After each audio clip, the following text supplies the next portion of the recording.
ओम नमो भगवते वासुदेवाय नमः। स्वागत है आप सभी का। आज हम माघ मास महात्म्य का अध्याय 7 सुनेंगे। कथा के अनुसार चित्रगुप्त ने उन दोनों के कर्मों की आलोचना करके दूतों से कहा कि बड़े भाई कुंडल को घोर नरक में डालो और दूसरे भाई विकुंडल को स्वर्ग में ले जाओ जहां उत्तम भोग है। तब एक दूत तो कुंडल को नरक में फेंकने के लिए गया और दूसरा दूत बड़ी नम्रता से कहने लगा कि हे विकुंडल, चलो तुम अच्छे कर्मों से स्वर्ग को प्राप्त होकर अनेक प्रकार के भोगों को भोगो। तब विकुंडल बड़े विस्मय के साथ मन में संशय धार कर दूत से कहने लगा कि हे यमदूत, मेरे मन में बड़ी भारी शंका उत्पन्न हो गई है, अतएव तुमसे मैं कुछ पूछता हूँ, कृपा करके मेरे प्रश्नों का उत्तर दो। हम दोनों भाई एक ही कुल में उत्पन्न हुए, एक जैसे ही कर्म करते रहे, दोनों भाइयों ने कभी कोई शुभ कार्य नहीं किया, फिर एक को नरक क्यों और दूसरे को स्वर्ग किस कारण से प्राप्त हुआ? मैं अपने स्वर्ग में आने का कोई कारण नहीं देखता। तब यमदूत कहने लगा कि हे विकुंडल, माता पिता पुत्र पत्नी भाई बहन से सब संबंध जन्म के कारण होता है और जन्म कर्म को भोगने के लिए ही प्राप्त होता है। जिस प्रकार एक वृक्ष पर अनेक पक्षियों का आगमन होता है, उसी तरह इस संसार में पुत्र भाई माता पिता का भी संगम होता है।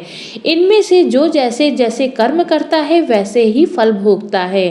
तुम्हारा भाई अपने पाप कर्मों से नरक में गया, तुम अपने पुण्य कर्म के कारण स्वर्ग में जा रहे हो। तब विकुंडल ने आश्चर्य से पूछा कि मैंने तो आजन्म कोई धर्म का कार्य नहीं किया, सदैव पापों को में ही लगा रहा। मैं अपने पुण्य के कर्म को नहीं जानता। यदि तुम मेरे पुण्य के कर्म को जानते हो तो कृपा करके बताइए। तब देवदूत कहने लगा कि मैं सब प्राणियों को भली भांति जानता हूँ, तुम नहीं जानते। सुनो, हरिमित्र का पुत्र सुमित्र नाम का ब्राह्मण था, जिसका आश्रम यमुना नदी के दक्षिणोत्तर दिशा में था। उसके साथ जंगल में ही तुम्हारी मित्रता हो गई और उसके साथ तुमने 2 बार माघ मास में श्री यमुना जी में स्नान किया था। पहली बार स्नान करने से तुम्हारे सब पाप नष्ट हो गए और दूसरी बार स्नान करने से तुमको स्वर्ग प्राप्त हुआ। सो हे वैश्वर, तुमने 2 बार माघ मास में स्नान किया, इसी के पुण्य के फल से तुमको स्वर्ग प्राप्त हुआ और तुम्हारा भाई नरक को प्राप्त हुआ।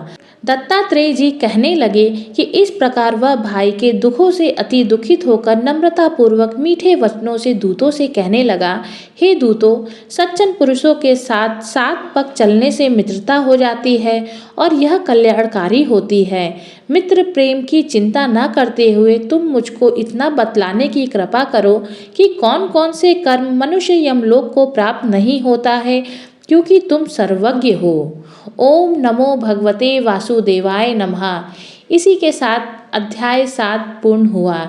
इसके आगे की अध्याय के लिए चैनल को सब्सक्राइब करें। वीडियो अगर अच्छी लगी तो वीडियो को लाइक करें। हरे कृष्णा।